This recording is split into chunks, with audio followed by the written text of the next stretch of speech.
கார்த்திகை முதல் நாளன்று இப்படி விளக்கேற்றினால் வேண்டுதல் நிறைவேறும். கார்த்திகை மாதம் என்பது ஆன்மீக ரீதியாக மிகவும் முக்கியமான மாதமாக கருதப்படுகிறது. சிவபெருமான் ஜோதி வடிவமாக மகாவிஷ்ணுவிற்கும் பிரம்மாவிற்கும் காட்சி அளித்ததும், லிங்க வழிபாடு தோன்றியதும், லிங்கோத்பவர் அவதாரம் நிகழ்ந்ததும் கார்த்திகை மாதத்தில்தான்.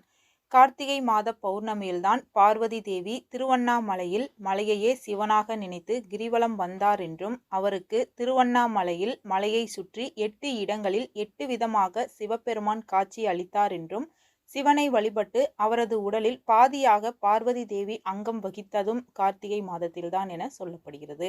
இப்படி பல சிறப்புகளை கொண்ட கார்த்திகை மாதம் சிவபெருமான், பெருமாள், சுவாமி ஐயப்பன் மற்றும் முருகப்பெருமானின் வழிபாட்டிற்கு மிகவும் ஏற்றதாகும். கார்த்திகை மாதத்தின் துவக்க நாளில் அருகில் இருக்கும் முருகப்பெருமான் ஆலயத்திற்கு சென்று குறிப்பிட்ட முறையில் விளக்கேற்றி வழிபட்டால் உங்களின் வேண்டுதல்கள் எதுவாக இருந்தாலும் நிறைவேறும் என்பது நம்பிக்கை. கார்த்திகை மாதம் தீப வழிபாட்டிற்குரிய மாதமாகும். இந்த மாதத்தில் செய்யப்படும் தீப வழிபாடு என்பது பல மடங்கு அதிகமான பலனை தரும் என்பது நம்பிக்கை. கார்த்திகை மாதம் இறைவனை ஜோதி வடிவமாக வழிபட வேண்டிய மாதமாகும். அதனால்தான் கார்த்திகை மாதத்தின் அனைத்து நாட்களும் காலை மற்றும் மாலையில் வீட்டின் நிலைவாசலுக்கு அருகே மண் அகல் விளக்குகளை ஏற்றி வழிபட வேண்டும் என்று சொல்வார்கள். அது மட்டுமல்ல, மகாவிஷ்ணு தூக்கத்திலிருந்து கண் விழிக்கும் மாதமாகும். அப்பொழுது நம்முடைய வீடுகளில் விளக்கேற்றி மங்களகரமாக வைத்திருந்தால் பெருமாளின் அனுகிரகமும் மகாலட்சுமியின் அனுகிரகமும் கிடைக்கும். இதனால் நம்முடைய வீடும் வாழ்க்கையில் ஒளிமயமானதாக மாறும் என்பது நம்பிக்கை. கார்த்திகை மாதம் முழுவதும் மாலையில் வீடுகளில் விளக்கேற்றுவதுடன் கார்த்திகை மாதத்தின் முதல் நாளில் காலையில் ஒரு சிறிய வழிபாட்டினை செய்தால் நம்முடைய வாழ்க்கையில் இருக்கும் அனைத்து விதமான பிரச்சனைகளும் தீர்ந்துவிடும் என சொல்லப்படுகிறது. உங்களின் வேண்டுதல்கள் எதுவாக இருந்தாலும் முருகன் ஆலயத்திற்கு சென்று 3 விளக்குகளில் நல்லெண்ணெய், பஞ்சுத்திரி போட்டு தீபமேற்றி வைத்துவிட்டு ஓம் சரவண பவ என்ற மந்திரத்தை மனதார சொல்லி வணங்கிவிட்டு உங்களின் வேண்டுதல்களை முருகப்பெருமானிடம் சொல்ல வேண்டும். பிறகு முருகன் ஆலயத்தை 9 முறை சுற்றி வந்து வழிபட வேண்டும். இப்படி செய்தால் முருகனிடம் நீங்கள் முன்வைக்கும் வேண்டுதல்கள் உடனடியாக நிறைவேறும்.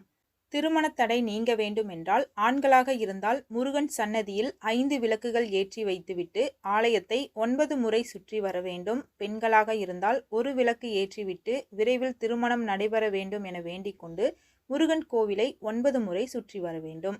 குழந்தை பாக்கியம் இல்லாதவர்கள் தம்பதியாக சேர்ந்து முருகன் கோவிலில் 3 விளக்கு ஏற்றிவிட்டு 6 முறை சுற்றி வந்து வழிபட வேண்டும்.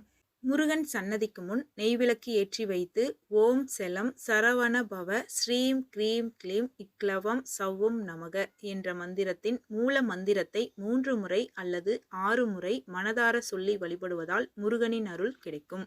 சொந்தமாக வீடு, நிலம் அல்லது பொருள் வாங்க முடியவில்லை என வருத்தப்படுபவர்கள் கார்த்திகை முதல் நாள் அன்று முருகன் கோவிலுக்கு சென்று 3 அகல் விளக்குகள் ஏற்றி வைத்து ஓம் நமோ சரவண பவ என்ற மந்திரத்தை சொல்லியபடி 3 முறை சுற்றி வந்து வழிபட வேண்டும்.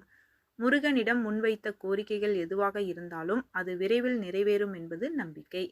கார்த்திகை முதல் நாள் மட்டுமின்றி கார்த்திகை மாதத்தில் வரும் செவ்வாய்க்கிழமை, சஷ்டி திதி, கார்த்திகை நட்சத்திரம் வரும் நாட்களிலும் இந்த விளக்கு வழிபாட்டினை தொடர்ந்து செய்வதால் முருகனின் அருள் விரைவாக கிடைக்கும்.